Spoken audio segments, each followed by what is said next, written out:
to be fighting on the White House card. I mean, he announced it. Deal signed, delivered. It ain't a negotiation. Wow. McGregor will compete in the White House. Michael Chandler announced it. They went on Fox Sports. They've been all over the place talking about it. Michael Chandler's been sitting around like a good little boy for about 3 years now. Well, he ain't going to be on the card, right? Dana White came out recently and said they've kind of moved on from that. I know there's like all the talk of Michael Chandler and Conor. Do you see like that as like a realistic thing happening? No, I mean, that was a couple years ago. All right, the rumors are officially confirmed. Conor McGregor is set to return at the highly anticipated White House event. The early buzz was real, but there's a major twist. Despite all the hype and Michael Chandler waiting for his opportunity, he's now out of the picture. The UFC has clearly taken a different direction, leaving fans questioning who McGregor will face on such a massive stage. Okay, he got badly beaten by Paddy Pimblett and he's been struggling to win fights. Entertaining guy and I wish him all the best and I look forward to his next fight. But it ain't going to be against Conor McGregor. But Conor McGregor, according to his recently deleted tweet, he's back. He's coming. He's on. I'm coming! What did he say? He said, I have been offered an opponent and I accept. This is classic Conor McGregor. A bold, powerful statement confirming he accepted an opponent, followed by a quick deletion. He posted, I've been offered an opponent, and I accept, waiting on the contract. Then it disappeared. That move only builds more hype.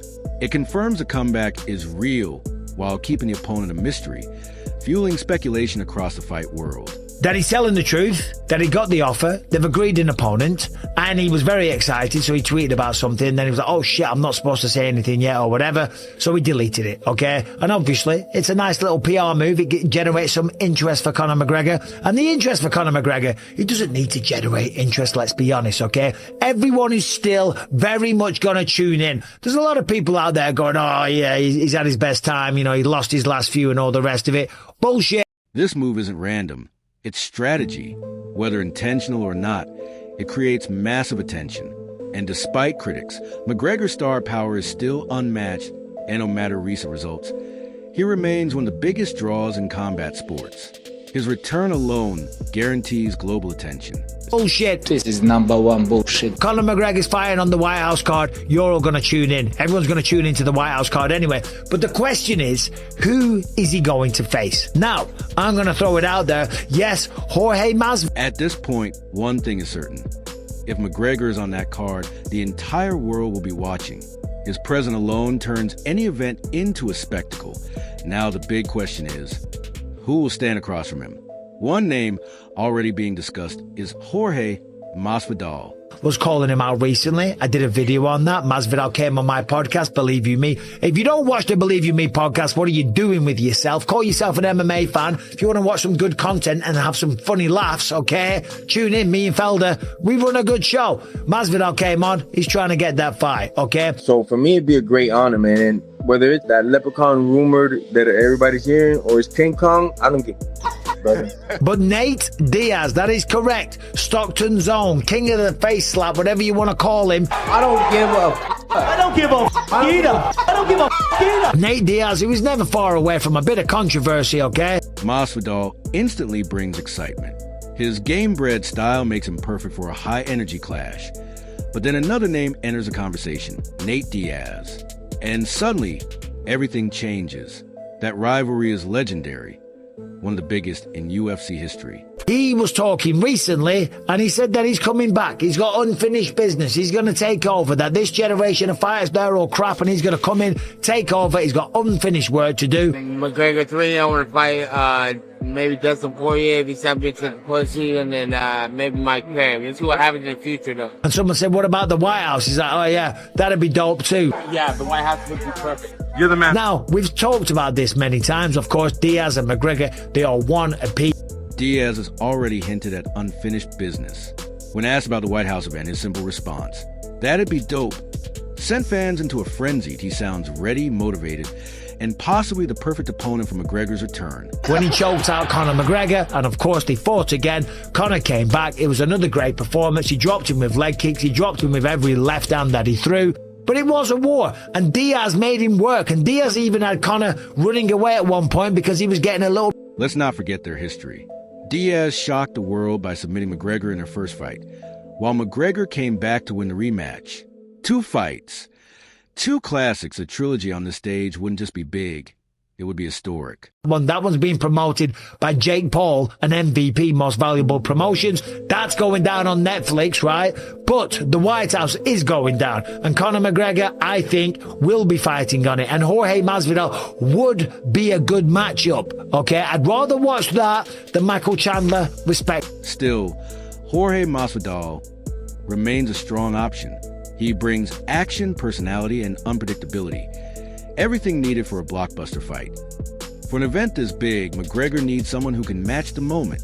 Anyway, let's get back to Nate Diaz, right? We know that Nate Diaz, when we look at the record in the mixed martial arts world, of course, last time he beat Tony Ferguson, that was his final fight on the record. And before that, he lost to Leon Edwards, went to a decision, did rock him in the 5th round and then gave him a point and started laughing. And before that, doctor stoppage against Jorge Masvidal. Looking at Diaz's recent performances, he's still dangerous. Wins over Tony Ferguson and tough fights against Leon Edwards and Masvidal prove he's far from done. That experience makes him a serious threat, not just a nostalgic matchup. Something to get the fans really, really excited about. And of course, it is a bit of a throwback. And they do have unfinished business. Now, of course, there is unfinished business for Dustin Poirier and Conor McGregor as well. Of course, Conor McGregor would love another crack at Dustin Poirier because in the second fight, he got knocked out. And in the fight after that, well, he was losing the fight, but he broke his leg and stuff like that. So there's definitely unfinished business. And Dustin Poirier is training again, okay? I don't know if he's training for a comeback, but he's not training like I trained this morning in the garage, hitting the bag and stuff like that, going for a run, lifting weights, doing the... Then there's Dustin Poirier, another massive name with unfinished business against McGregor. Their recent fights were brutal, including a knockout loss and a leg injury for Conor. The 4th fight would carry real stakes and a deeply personal storyline. And going to American Top Team. He's in American Top Team in Florida on the mats with world-class people. Dustin Poirier might have the itch, and that's what a lot of fighters struggle with. They really do, because it's all they've... Poirier's intense training shows he's not just staying active, he's preparing seriously. Fighters like him don't return just for money. There's always a deeper motivation. That makes a potential clash with McGregor even more meaningful. He's looking at becoming a champion again. Of course, he would love to become a champion again. Of course, and he could potentially achieve that. It's not going to be easy against Ilia Topuria, but I think what he wants to do is come back, fight on the White House card. Of course, make a ton of dough, right? Get back to winning ways. Get that. At the same time, McGregor's motivation seems clear. It's not just about titles. It's about winning again, making a statement, and securing a massive payday. That means his opponent doesn't have to be the top contender. It needs to be someone exciting. Outside of that, I mean, Michael Chandler's ranked number 13. There's Renato Moicano at 10. There's Dan Hooker at number 8. He wouldn't be a bad stylistic matchup for Conor McGregor, but I think it's going to be like an old school throwback and something big and something that's going to blow people away. Dustin Poirier would do that. I think Jorge Masvidal would do that, and certain. So the ideal opponent becomes obvious. A proven name, a fan favorite, and someone who guarantees action. Fighters like Poirier and Masvidal fit perfectly. This comeback isn't about rankings. It's about creating a moment. A third fight with Nate Diaz, that would definitely blow the roof off the White House lawn, if it even has a roof. But when it comes to the biggest possible scenario, it always comes back to Nate Diaz. A trilogy between Diaz and McGregor on this stage would be massive. The kind of fight that breaks the internet and creates unforgettable moments that IT wouldn't just headline the event. It would define it.